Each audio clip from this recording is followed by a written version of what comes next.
Do you think you can follow Christ without suffering? If the King of Glory wore a crown of thorns, why should you expect a life of ease? Welcome to Charles Haddon Spurgeon Morning Devotion. Our text says, "Though he were a son, yet learned he obedience by the things which he suffered." Hebrews chapter 5 and verse 8. We are told that the captain of our salvation was made perfect through suffering.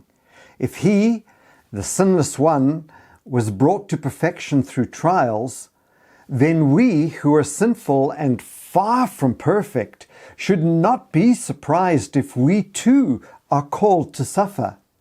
Shall the head be crowned with thorns while the other members of his body rest upon the soft lap of ease? Must Christ pass through seas of his own blood to win the crown, while we stroll to heaven with dry feet in silver slippers? No, our Master's life teaches us that suffering is necessary, and the true-born child of God would not escape it, even if he could.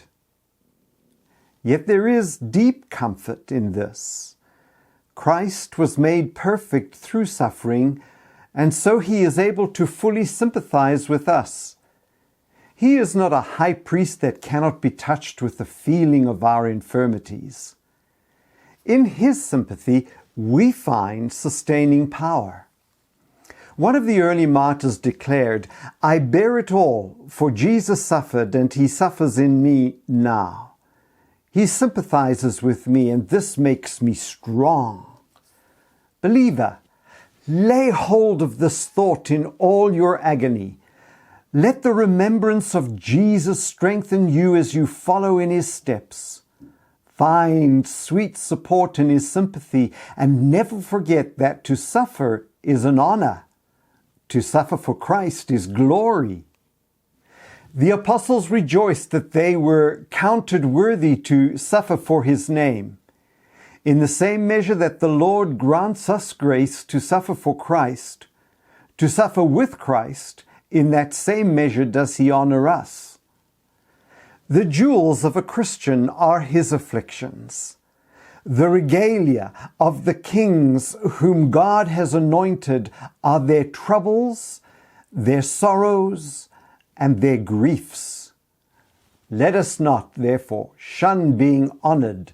Let us not turn aside from being exalted. Griefs exalt us, and trials lift us up. If we suffer, we shall also reign with him. Amen.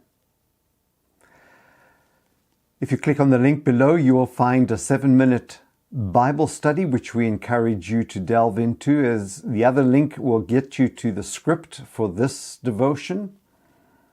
Thank you so much for your time. It's been our joy and our pleasure